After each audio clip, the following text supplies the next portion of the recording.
Hello, everybody. My name is Mr. Takai, and this is my first episode, I guess you say. You could put it an episode of my gaming channel or whatever. But I wanted to discuss. I had a thought today, actually, while I was out and about today recently about It just came to me just why I don't really like paying $60 for games as much. Now I understand.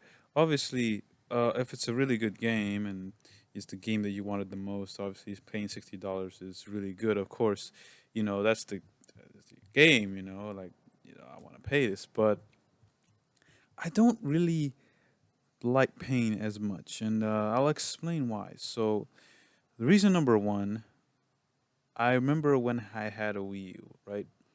And this was like basically my first home console back in like 2014. This is the first time I ever had a dedicated console with me, and I remember the first game I paid $60 was for Smash Brothers for Wii U, and I enjoyed it. Second game I paid $60 was Mario Kart, right? And I really enjoyed it. Okay, I was like, all right, cool, And even back then, this is before I was really starting to work a lot, just a lot.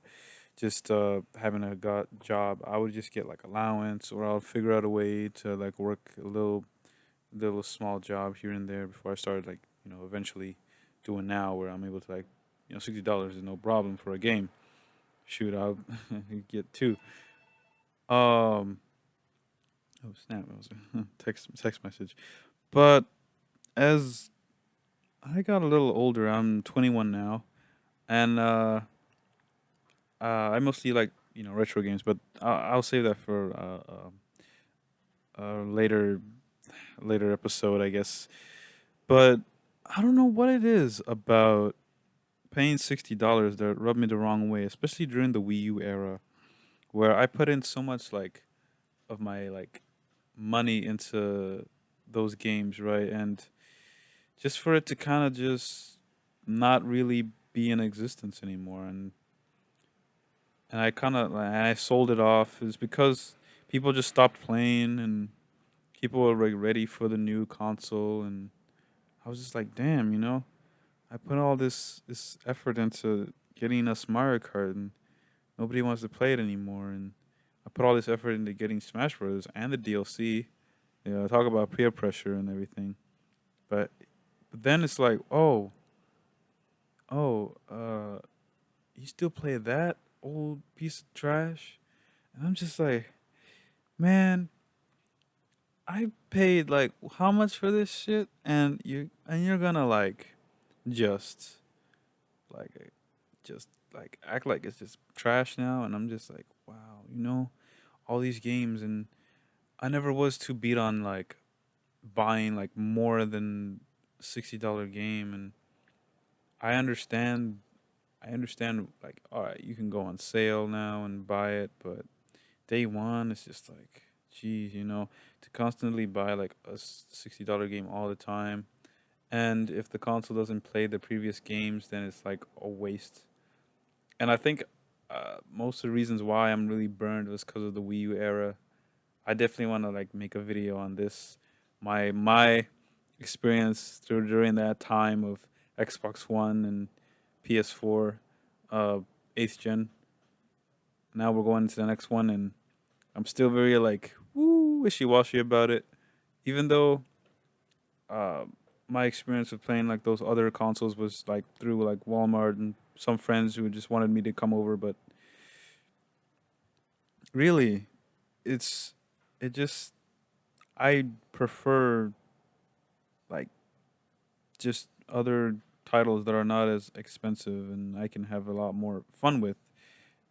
Just bothering $60 for a game just doesn't appeal to me, and and I was like, even back then when I was first starting to do this like gaming stuff, um, it's just the idea of it is just like, wow, Because for the majority of my gaming, it was definitely more of a, how would I say, weirder experience where everything was basically free. I basically grew up in the oh snap. I basically grew up in the era of free kind of free games that were like cheaply made. Of course, I'm a Gen Z, so this is like 2000 and something. I never had a console before. Here I was, basically growing up in the mobile era. You know, cell phones with games on it. Like that was pretty much my way of starting video games. It was never a uh, console, and even when it was a console, it was rare. I'll go over to like one person's house. I remember them having a PS2. They had like one of the Scooby Doo games. I played that for a little bit, but it never really clicked with me until I got to the United States, and that's when I really started to dive in deep with gaming. But I do want to like probably make another episode on that. There's like so many episodes I keep saying, but this is just like my just packing of thoughts just going through my mind of not really beating being into doing $60 for gaming, and this did lead into a little bit of other stuff too. But um, yeah, this is pretty much it. Pretty rough start. Hopefully, we come into a better atmosphere. But yeah. Hope you guys enjoy the video. Leave a comment of your thoughts on if you enjoy paying $60 for a game every time, uh, or if you guys just wait for sales, or if you just don't ever participate in that stuff at all and be a hermit like me and play old school games. Um, just let me know. So goodbye. Ayo.